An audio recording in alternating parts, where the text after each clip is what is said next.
iyong pinagmulan. Iwasan mong mga gumugulo sa iyong malaya kang gawin ang isang mo. Hindi mo kailangan mangina, labanan mo hanggang sa merong mapala. Bawat pagsubok gawin mong pampagana, isipin mo naman isang himala. Limitasyon sa buhay para din sa inspirasyon. Mga bumubulong sa iyo, wag mo bigyan pansin doon. Kung alam mo sa sarili na kaya nga buti na suliranin na kailangan dapat harapin. Hindi naman alam kung saan to patungo, pero manalig sa sariling mananalo.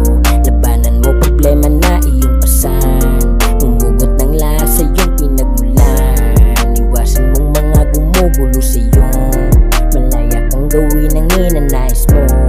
Gamitin mo ang iyong kakayahan sa hangarin na kailangan lagpasan. Labanan mo problema na iyong pasan, humugot ng lahat sa iyong pinagmulan. Iwasan mong mga gumugulo sa iyo